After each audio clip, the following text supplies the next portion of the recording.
Imagine this. You're walking into Wembley Stadium. The grass is perfect, the crowd is buzzing, and the other team steps out with no boots.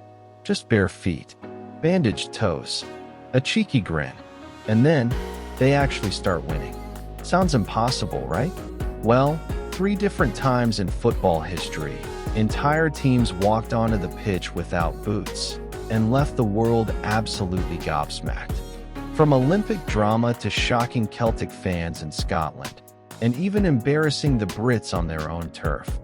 This is the wild story of football's barefoot legends. And trust me, by the end of this video, you'll never look at a pair of football boots the same way again.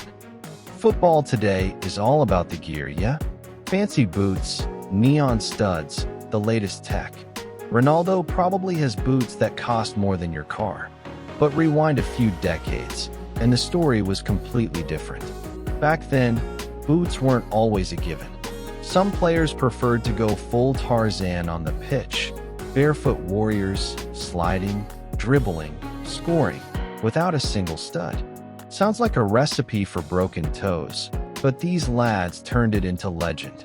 So buckle up, because we're about to meet the teams who shocked the world without ever tying their laces. Our first stop? London, 1948. The Olympics.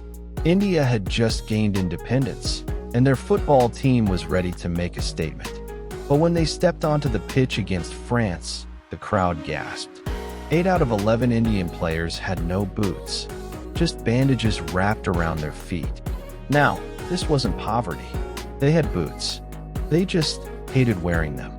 Their captain, Talimaran Ao, famously told reporters, "We play football in India. You play boot ball." Absolute mic drop. And here's the mad part. They actually went toe-to-toe with France. They lost 2-1, but it was tight. And the French? They were shook. Princess Margaret loved it. King George VI even checked one player's legs to see if they were made of steel. That's how hard they tackled. But here's the kicker. India were so impressive that FIFA actually invited them to the 1950 World Cup in Brazil. Yep, barefoot Indians at the Maracana. But did they go?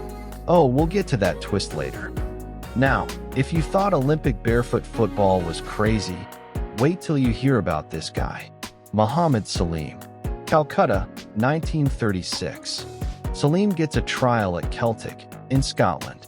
And when he turns up, no boots, just bandaged feet. The Scottish players laughed. The fans didn't know what to think. Then the whistle blows, and Salim starts weaving through defenders like Messi in a Sunday league. Barefoot. He even scored in a friendly. The Scottish press lost their minds. Headlines read, "Indian juggler who beats Scots with bare feet." Celtic offered him contracts. Fans begged him to stay. But Salim? He just wanted to prove a point. So he went back to India.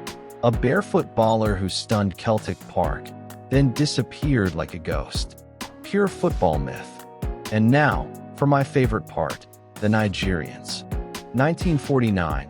A squad of young Nigerians flew to the UK for a tour against British amateur sides. Only one problem. They barely wore boots back home. So what did they do? Played barefoot against booted-up Brits. The result? Pure chaos. They ran rings around the English lads. At one match, they smashed in a 5-2 win, barefoot. The British newspapers couldn't believe it. Some even called it unfair, saying Nigerians had better control without boots. Imagine losing to a team in socks and blisters. Brutal. So let's rewind. India almost went to the 1950 World Cup. Muhammad Salim stunned Celtic. Nigeria embarrassed the Brits. But here's the twist that hurts. Why didn't India go to Brazil in 1950? For years, the myth was FIFA banned them for not wearing boots. Sounds legendary, right? But the truth? India's FA pulled out because of travel costs and poor preparation. Heartbreaking. Imagine Pele's Brazil versus barefoot India at the Maracana. That would have been peak football cinema. And yet, these barefoot stories live on. They're not just quirky tales. They're proof that sometimes football isn't about shiny boots. It's about guts, skill, and a little bit of madness. So here's the question. Would your team survive playing barefoot? Drop your club's name in the comments, and let's see which fan base actually believes their lads could do it. Personally, I think Sunday League players would last about 5 minutes before crying off. And hey, if you love crazy football stories like this, hit that subscribe button. Join Oddball FC, where we dig up the funniest, strangest, and downright craziest tales the beautiful game has ever seen. Next episode, let's just say, it involves a referee, a UFO sighting, and 22 confused players staring at the sky. Yeah, you don't want to miss it.